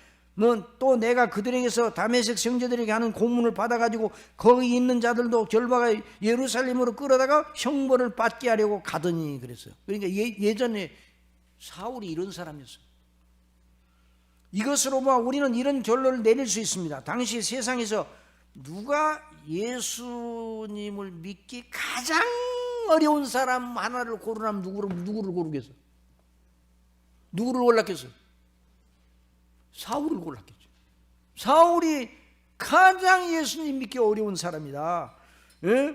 그리고 또 이런 대답이 나올 만해서요. 그는 분명 다섯 사람 사울이라 청년일 것이다. 왜냐하면 그가 스데반을 돌로 쳐 죽이려는 사내들인 공회의 결정에 적극적인 찬동을 표한 사람이었고 그가 예수쟁이들을 박멸하는 데 가장 앞선 자로 자처하고 있기 때문이다. 복음서로 보면 예수님을 대적한 자들 중에 가장 앞선 자들이 바리새파였어요. 그런데 사울은 그들 중에 가장 선두에 선 사람이에요. 그러니까 그러므로 사람들은 생각했어요. 다른 사람은 몰라도 사울이 예수를 믿는 자가 된다는 건 청천벽력과도 같고 천지개벽하는 것보다 더 어렵다. 이렇게 생각을 하기에 마땅했어요. 사울이 예수를 믿어 그렇게 상상하는 것조차 미련한 일로 여겨졌어요. 그러니까 이 사울이 예수님을 대적한 일은 그냥 자기 개성에서 난 일이 아니라 자기 확신, 유대교의 교리에 입각해서 이것이 나온 거예요. 유대교에. 그래서 사울이 예수님과 그 믿는 자를 박해한 건 아주 그가 신봉하는 교리와 논리와 원리에 입각한 일이었습니다. 사울이 단순히 감정이나 개성의 취향에 의해서 무슨 다른 인격의 특성에서 예수님을 미워한 것이 아니었습니다. 자기의 신봉하는 교리와 논리로 예수는 최대의 거짓말장이요 사람들을 미혹하는 사기꾼, 하나님의 이름으로 처단해야 할 자라고 확신하고 있었어요. 그런 생각하고 있었음에 틀림없으나 예수는 자기가 하나님의 아들이요 구약 성경이 말하는 메시아 그리스도라고 말하였다. 그리고 자기가 하나님의 아들이라고 하면 하나님이 이제까지 일하신 나도 일한다 하여 자기를 하나님과 동등한 자로 내세워는 끔찍한 죄를 범한 신성 모독자다. 사람이 어떻게 눈에 보이지 않으리라고 영적인 존재인 않으시는 영적인 존재인 창조주를 사칭할 수 있겠는가? 예수님을 가리켜 하나님을 사칭하는 아주 최대의 사기꾼, 이렇게 생각을 하고 있었어요. 사람이 어떻게 그런 말을 할 수 있는가? 이단이 아니라면 어떻게 그렇게 주장할 수 있는가? 그가 부끄러운 십자가형을 당하여 처참하게 죽었는데 어떻게 다시 살아났다고 또 떠들어대는가? 추종자들이 그렇게 사람들을 미혹하는 집단을 다 멸하거나 흩어버려야 한다. 그것이 하나님이 기뻐하시는 바라. 그 일을 위하여 하나님께서 나를 쓰셨으면 한다. 그래서 내가 예수의 교회를 박해하여 멸절하는 대열의 선두에 서기를 지체하지 않은 것이다. 사람이 죄에서 구원을 받는 건 율법과 계명을 나같이 지켜야 구원을 받지, 이렇게 생각하고 있어요. 예수를 믿는다고 예수님을 믿어 구원받는다고? 말도 안 되는 말이다. 그런데도 그대로 믿는 저 이단의 무리, 저 쓰레기 같은 자들을 치워야 세상이 깨끗해진다, 이런 생각을 사울이 하고 있었어요. 어떻게 사울이 예수님을 믿어요? 그러므로 생각해서 예수님을 믿음으로 은혜로 값없이 구원을 받는다는 건 율법과 계명을 순종하는 이들의 모든 열심을 꺾어버리는 악한 행동이다. 아주 부도덕한 교훈이요 세상을 망가지게 하는 것이다, 이렇게 생각을 했어요. 청년 사울은 자기의 젊음의 힘을 다 쏟아 이 뜻을 관철하고자 했습니다. 쭉 내려가서 이양 우리 이제 그렇지 거기. 그날도 그런 그의 열심이 최고조에 달해 있었습니다. 그저 자기 개인의 일이 아니고 하나님의 일이라는 자기 신념에 차서 그날 자기와 같은 뜻을 가진 사람들과 함께 다메섹을 향하고 돌진하고 있어. 자기 운명을 영원히 끝내 그런데 자기 운명을 바꿀 대사변이 기다리고 있는 줄은 몰랐습니다. 사도행전 9장에 그대로 기록되어 있어요. 사울이 주의 제자들에 대하여 여전히 위협과 살기가 등등하여 대제사장에게 가서 다메섹이 여러 회당에 가져갈 공문을 청하니 이는 만일 그 도를 따르는 사람을 만나면 남녀를 물어나고 막론하고 결박하여 예루살렘으로 잡아오려 함이라. 위협과 살기가 등등했어요. 등등한 자세를 가지고 위협과 살기로 그 마음의 증오심을 가지고 다메섹을 향하여 거기에 공문을 가지고 그 명단을 가지고 예수님 믿는다는 사람들이 명단을 접수한 그 정보를 가지고 가고 있었어요. 그런데 다메섹에 가까이 이르더니 호련히 하늘로부터 빛이 그를 둘러 비추느니라. 땅에 엎드러져 들음에 소리 있어 이르시되 사울아 사울아 내가 어찌하여 나를 박해하느냐. 놀라운 일이 일어나요. 다른 데서는 종호의 햇빛보다 더 밝은 빛이라고 했어요. 그 빛이 두루 비추어 음성이 들렸어요. 사울아 사울아 내가 어찌하여 나를 박해하느냐. 대답하되 주여 누구시니까? 이르시되 나는 네가 박해하는 예수라. 이 말씀을 들었을 때 너는 일어나 시내로 들어가라. 네가 행할 것을 내게 이를 자가 있느니라 하시니 같이 가던 사람들은 소리만 듣고 아무도 보지 못하여 말을 못하고 서 있더라. 사울이 땅에서 일어나 눈은 떴으나 아무것도 보지 못하고 사람의 손에 이끌려 다메섹으로 들어가서 사흘 동안 보지 못하고 먹지도 마시도 아니하니라. 대사변, 이걸 감당할 수 없어서 사도 바울이 예수님의 임재와 그 음성과 빛 가운데 나타나신 부활하신 예수님의 그 형용과 그 음성을 듣고 그걸 어떻게 감당할 수가 없어서 여러분 우리가 예수님의 영광을 직접 보면은 우리가 감당할 수 녹아버려요.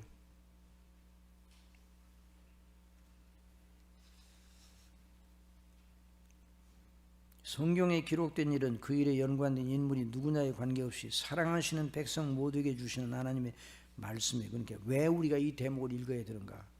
그래서 그래요. 우리와도 관계가 되는 말이에요. 이 사울에게 이른 대사변의 기록을 접하면서 아무 생각도 없이 그저 그런 일이 사울에게만 일어났구만 생각하면 안 돼요. 자, 여기서 우리는 각자를 향하신 하나님의 말씀의 음성을 들어야 됩니다. 물론 사울에게 일어난 큰 일의 현상이 그 현상이 우리에게도 똑같이 일어나는 건 아니에요. 사람마다 예수님을 믿는 경로가 다 달라요. 그러나 나를 부르시는 예수님의 음성을 이 소리는 들은 적이 없지만 영적으로는 우리가 다 사울에게 일어났던 일이 모든 그리스도인들에게도 일어난 거예요. 그러니까 사울에게 일어난 영적인 적변은 모든 하나님의 사람들, 모든 그리스도인 구원받은 사람들이 일어났습니다. 영적인 일로. 자, 사울처럼 이런 그런 그 이적적인 체험은 없어요. 사울에게만 그런 일이 있었어요. 그런데 그 이적적인 체험은 없는데 영적으로는 사울에게 일어났던 일이 누구에게 일어났다고요? 저와 여러분에게 동등하게 일어난 거예요. 영적으로는. 그러니까 다메섹 도상의 그 일이 보여주는 가장 큰 요점은 빌라도의 언도를 받고 십자가에 못 박혀 처참히 물과 피를 한 방울도 남기지 않고 다 쏟아 죽으셨던 예수님이 실제로 살아계시는 주님이라는 사실 아니에요? 이 사건을 통해 보여주는 모든 사람들이 다 예수님은 죽어 끝났다고 생각했는데 이 사건을 통해서 예수님이 살아계시잖아요. 여전히 살아계시고 사울을 불러내셨어요. 그분이 바로 구약성경 전체가 줄기차게 예언하신 바로 예언된 여자의 후손으로 오실 하나님의 아들 그리스도라는 사실, 그것이 이 장면 속에 다시 한번 확증이 되었어요. 땅이 엎드러져 들으며 소리가 있어 이르시되 사울아 사울아 내가 어찌하여 나를 박해하느냐. 대답하되 주여 누구시니까. 이르시되 나는 내가 박해하는 예수라. 이 사울에게 이 말씀을 듣는 순간 사울에게 있어서 이 오직 한 가지 사실, 십자가에 못 박혀 죽었다고 생각하던 그 나사렛 예수가 실제로 살아 내 앞에 나타나시어 빛 가운데서 나를 부르시고 여전히 살아계신 분이구나. 밝은 정오의 햇빛보다 더 밝은 빛 가운데 나타나신, 그래서 감당하지 못하고 꼬꾸라졌어요. 몸만 꼬꾸라진 것이 아니라 그의 인격을 의지하던, 지혜까지 의지하는 모든 것이 다 땅바닥에 내동댕이죠. 그러니까 사울이 이제까지 의존하던 모든 것, 교훈, 모든 체계, 자기가 의존하던, 자랑하던 모든 것이 한꺼번에 예수님의 그 나타나심 앞에 다 무너지게 됩니다.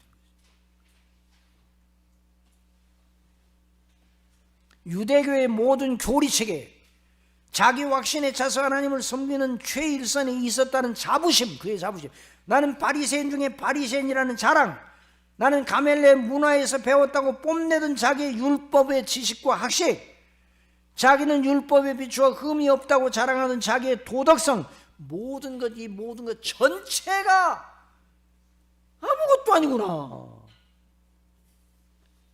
하는 걸 그 짧은 순간에 다 무너뜨리고, 사울은 자기가 의존하던 모든 것이 아무것도 아니구나 하는 것을 알게 되었어요.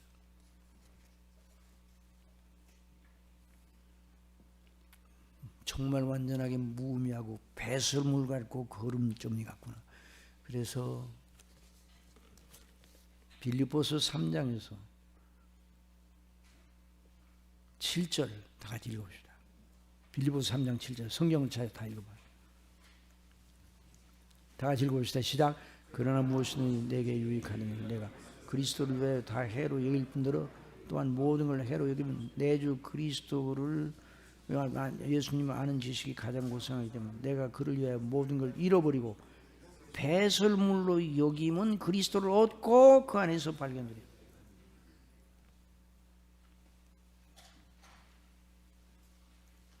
이제 사울은 그 이후로, 그 시점 이후로 그 사울은 자기 존재의 의미와 가치가 곧 그리스도예요. 여러분이 묻겠습니다. 여러분의 사는 의미와 존재와 가치가 그리스도십니까? 그리해야 돼요. 여러분이 예수님을 믿고 구원받은 사람이라면 저나 여러분이 그걸 늘 우리가 잊어버리고 또 넘어지고 또 다른 걸 기웃거리고 유혹을 받지만 본질적으로는 하나님 앞에서 우리의 존재의 의미와 가치 전체가 그리스도와 그 의, 그리스도와 그 우리를 위해서 행하신 그 의, 그것이 바로 저와 여러분의 전부가 되어야 돼요. 그래서 살아계셔 우리를 부르시고 지시하신, 믿도록 하신 그분, 사울은 바로 자기를 부르시어 그분을 믿도록 하신 그분께 모든 것이 있다고, 자기의 모든 게 있다고 생각해서 그는 정말 자신의 전체를 그리스도께 집중한 사람이 되었습니다. 다른 건 정말 그 다음의 문제예요. 오직 그분이 그의 전부가 되었어요. 그분이 하시는 말씀이 그의 인생 전체를 주장하는 고삐가 되었어요. 그래서 그는 주님의 밝은 광채 앞에서 눈이 먼 채 사람들에게 부축을 받으며 주님의 지시하심을 따라 순종하는 길로 나아갑니다. 순종하는 길로.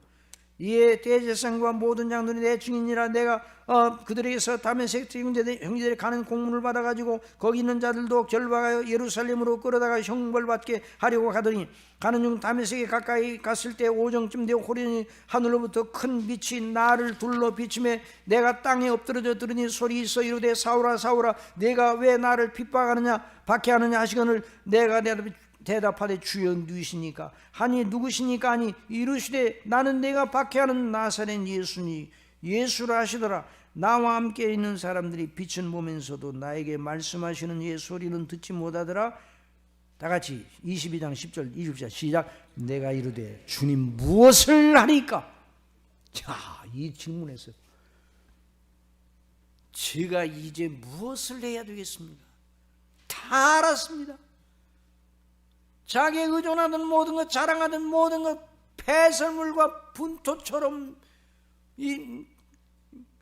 된다는 사실을 알고 이제 내가 무엇을 해야 되겠습니까? 주님께 묻는 거예요. 이야, 놀라운 변화 아니에요? 예수님을 박해하고 예수님 믿는 사람들을 완전히 박살하려고 하던 그 사람이 예수님을 자기 존재 전체로 알고 이제 제가 무엇을 해야 되겠습니까? 일어나 다메섹으로 들어가라. 내가 해야 할 일 모든 걸 거기서 누가 이루리라. 그래서 그 이후의 삶은, 그러니까 이 사도 바울은 그날, 이제 사울이죠. 사울은 그날 건너 다시 돌아오지 못할 다리를 건넜습니다. 한번 여러분 예수님을 믿음으로 말미암아 다시 돌아오지 못할 다리를 저와 여러분도 건넜음을 믿으시기 바랍니다. 다시 돌아오지 못할 다리를 건넜어요. 사망에서 생명으로 옮겼느니라. 흑암의 권세에서 하나님의 아들의 나라로 옮겼느니라. 사망에서 영생으로 옮겼느니라. 보라, 이전 것은 지나갔으니 새 것이 되었느라. 이런 일이 사울에게 일어나는데, 이 사울에게만 일어나는 것이 아니라 예수님을 구주로 믿는 모든 사람이 이런 일이 일어난 거예요. 그러니까 저와 여러분이 예수님 믿기에 합당한 사람이었어요? 제일 어려운 사람이 누구냐고 그러면 여러분 각자 자신이에요. 내 자신이에요. 여러분 자신이에요. 그런데 어떻게 예수님 믿는 사람이 일어나는가?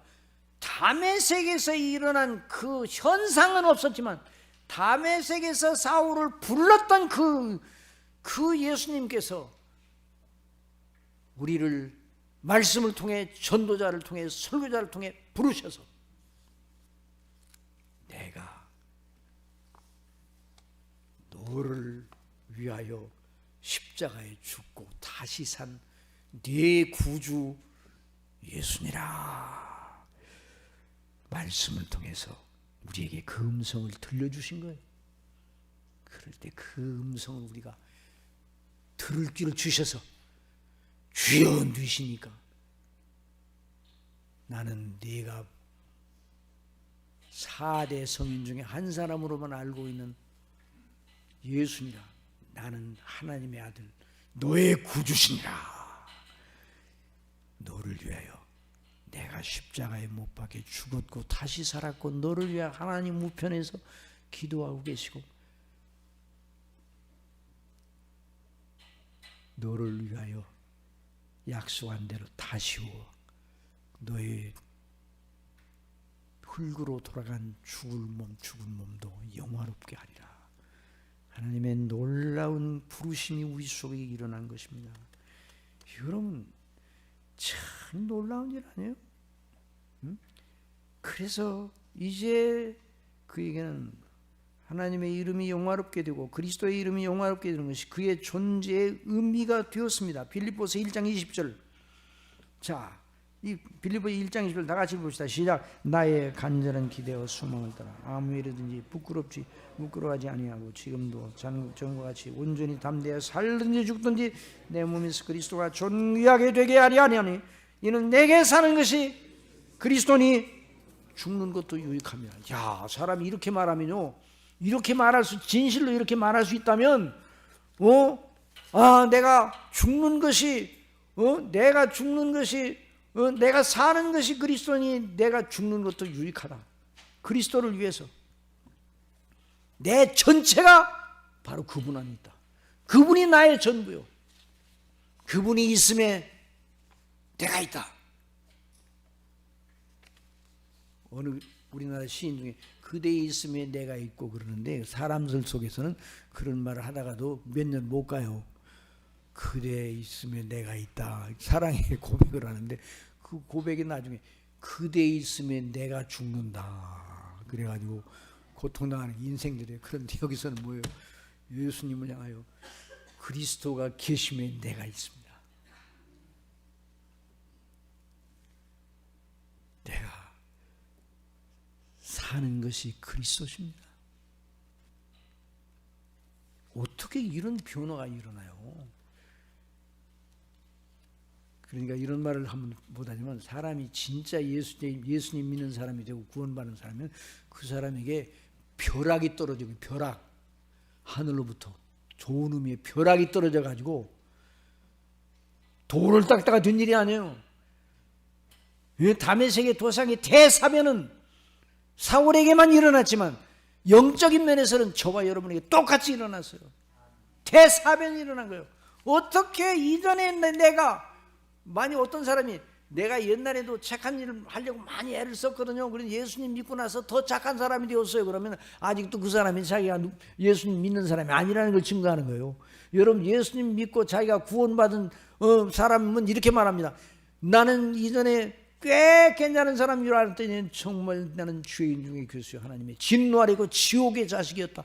그런데 나 같은 자가 어떻게 예수님을 믿고 구원을 받는가?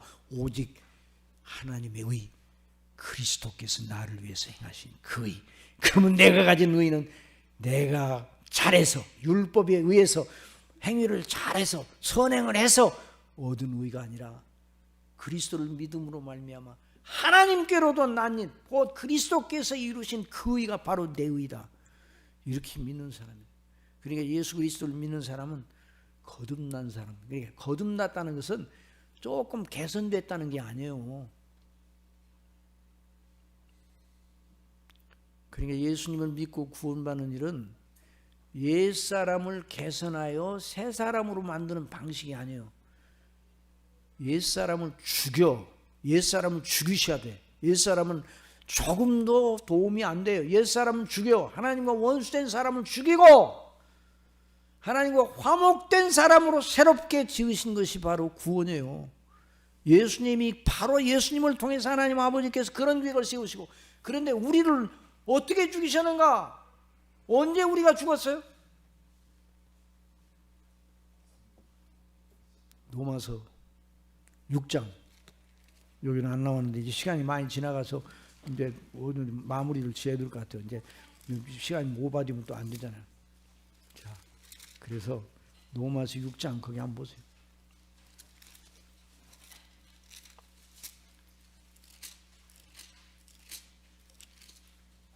로마서 6장. 그런지 우리가 무슨 말하리요? 은혜를 더하게 하려 죄에 거하기는 그럴 수 없느니라. 죄에 대하여 죽은 우리가 어찌 그 가운데 더 살리요? 자, 3절 시작. 무릇 그리스도 예수와 합하여 세례를 받은 자, 우리는 그의 죽으심과 합하여 세례를 받은 줄을 알지 못하니. 죽었다는 말이에요. 우리와 같이 죽었다는 거예요. 그리스도와 함께 우리가 죽었다는 거예요. 우리가 죽었어요, 안 죽었어요? 아직도 내 속에 옛사람이 살아있어요. 그런데 이제 그 습성은 살아있어. 습성. 옛사람의 본성이 잔재가 있어요. 그런데 우리는 그 잔재를 이기려면 우리가 죽었다는 걸 알아야 돼요. 그리스도 안에서 죽었고 그리스도와 함께 다시 살았어요. 또 4절 다 같이 시작. 그러므로 우리가 그의 죽으심과 합하여 세례를 받음으로 그와 함께 장사되었나니 이는 아버지의 영광으로 말미암아 그리스도를 죽은 자 가운데서 살리심과 같이 우리로 또한 새 생명 가운데서 행하게 하려 함이라. 만일 우리가 그의 죽으심과 같은 모양으로 연합한 자가 되었으면 또한 그의 부활과 같은 모양으로 연합한 자가 되리라. 우리가 알거니와 우리의 옛사람이 그리스도와 함께 어떻게 해요? 십자가에 못 박혀 죽었다고 그랬어요. 못 박힌 것은 주의 몸이 죽어 다시는 우리가 주에게 종노를 하지 아니하려 함이니 이는 죽은 자가 죄에서 벗어나 의롭다 하심을 얻었습니다. 참 놀라운.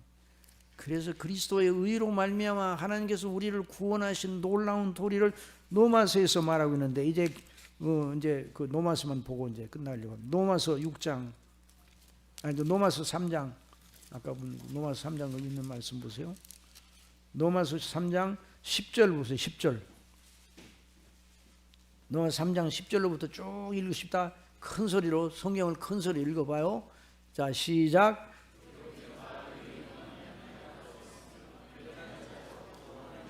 찾는 자도 없고 또 다 치우쳐 함께 무익하게 되고 선을 행하는 자는 없나니 하나도 없고 그들이 목구멍은 열린 무덤이요 그 소에는 속임을 삼 그 입술에는 독사이도 그 입에는 저주와 악독이 가득하고 그 발은 피 흘리는데 빠른지라 파멸과 고생이 그 길에 있어 평강한 길을 알지 못하였고 그들의 눈앞에 하나님을 두려워함이 없는 자. 누구 얘기하는 거예요 지금? 이 대목을 누구를 가리켜 이렇게 말을 하는 겁니까? 우리 자신을 가리켜 우리 자신. 예?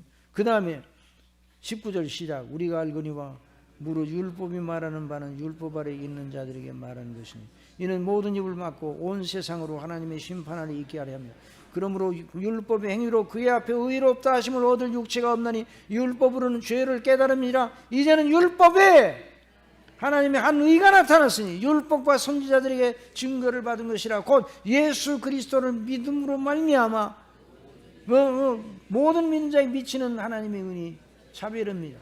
그런데 예수 그리스도로 말미암아 우리가 구원을 받는 예수 그리스도의 그 의를 우리의 것으로 만들려면 예수님에게 하나님에게 우리 측에서 또 해야 될 일이 있죠? 뭐 갖다 줄 거 있어 없어요? 없어요. 없어. 우리가 제출할 건 하나도 없어요. 제출할 것이 있으면 예수님이 그렇게까지 죽으실 필요가 없어요. 착하게 만들어가지고. 근데 전적으로 부패하고 타락되었기 때문에 우리 속에서는 하나님이 인정하실 만한 의의 한 점도 나올 수가 없어요. 0점이에요. 0점. 그러니까 그 하나님이 요구하시는 완전한 100점의 의를 요구하시는데 100점의 의에 보탤 것이 없어요. 우리 것을 보탤 것이 없어. 오직 무엇으로만? 예수님의 100으로만, 예수님의 것으로만. 그래서 이것을 가지고 이제 여기서 말하고 있는 거예요. 자, 로마서 22장 다 같이 봅시다. 시작.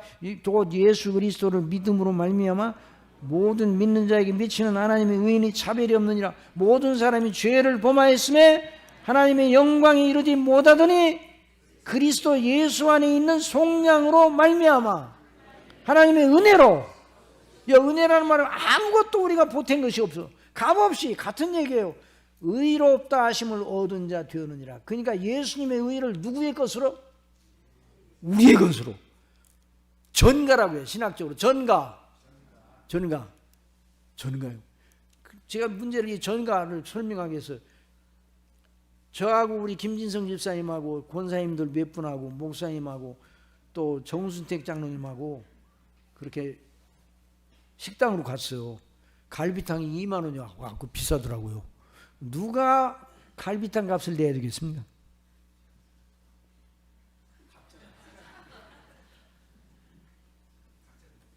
종장로님이 부자니까 종장로님 내셔야지. 누가 내야 되겠어요? 그래서 우리 성도님들은 아주 제대로 대답해요. 어디 갔더니요, 가만히 생각하더니 장로님이 내셔야고. 어떤 데 가서 이제 그 얘기 물으면 어느 안수 집사님 소를 쏠 제가 나겠습니다. 또 그러더라고요. 그런데 다 각자 먹었으니까 각자 내야 될 거 아니에요. 그런데 정장로님이 오늘 저녁은 제가 사겠습니다. 그 말이 떨어지는 순간 다른 모든 분들의 밥값이 누구한테로 전가가 되는가? 장로님에게 팍! 그래서 장로님은 한 그릇 먹었는데 값을 모든 사람의 값을 다 지불하고 나오는 거예요. 다른 사람들은 전혀 신경을 쓰지 않아요. 그래서 식당 주인들이 10명이 가서 밥을 먹으면요 9명 나갈 때까지는 가만히 있어요.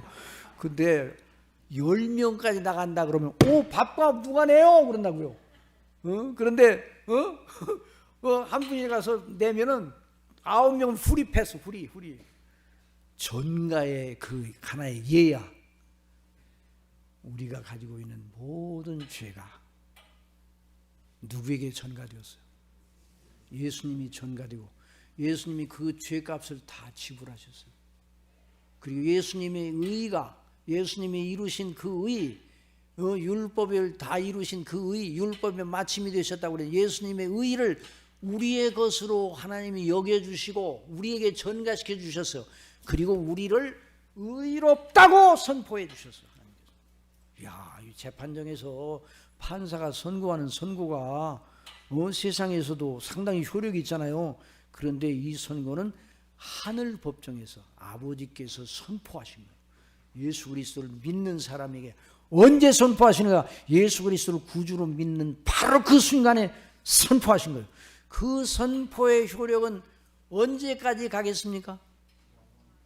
그 사람이 예수님을 잘 믿고 순종을 잘하고 계명을 잘 지킬 때까지만 그 효력이 간다. 그렇습니까? 그래요? 그러면요 구원받을 사람 한 사람도 없어요. 그 효력이 언제까지 가요? 영원까지 가는 거예요. 의롭다고 선포하신 그 선포는 하늘 법정에는 고등법원, 대법원 그런 게 있어요? 하나밖에 없어요. 하늘 법정에서 나오는 판결은 딱 하나밖에 없어요. 죄 있다, 의롭다. 완전한 의를 이룬 사람에게 의롭다는 선포. 그런데 그리스도의 의를 우리의 것으로 여겨주셔서 하나님 당신의 권위로 영원히 선포하셔서 저와 여러분을 향하여 예수님 믿는 김진성 내가 그대를 의롭다고 선포하노라. 그 선포가 떨어지면 그 선포의 효력이 언제까지 간다고요? 영원까지 갑니다.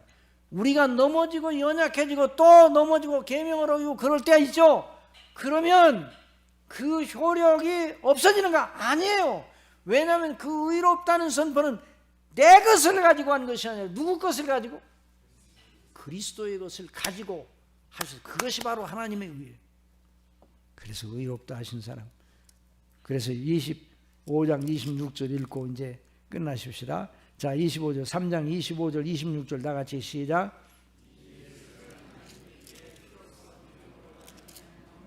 세우셔서 이는 하나님께 길이 참으시는 중에 전에 지은 죄를 간구하시므로 자기의 의로우심을 나타내려 하십니다. 곧 이때 자기의 의로우심을 나타내사 자기도 의로우시며 또한 예수 믿는 자를 의롭다 하려 하십니다. 이 은혜를 받은 사람이 그리스도 안에서 발견된 사람, 그리스도 밖에서 상실된 사람이 구원받음으로 발견된 사람, 하나님의 영광스러운 화목된 사람으로 발견된 사람이 된 거예요. 그리스도 안에서 찾은 사람이 된 거예요. 영원히 찾으셨어요. 저와 여러분. 이런 믿음으로 우리가 이 세상을 살고 있습니다. 범사에 순례길 행하는 동안 이런 사람들에게 각양각색의 은혜를 베풀어 주고 그 아들을 아끼지 아니하시고 우리를 위해 내어주신 목 네가 모든 걸 은사로 주시지 않겠느냐 말씀해 주셨어요. 이 믿음을 가지고 교회를 섬기고 이 복음을 전도하는 전도인이 되어야 될 것입니다. 목사님 나오셔서 기도인 하시겠습니다.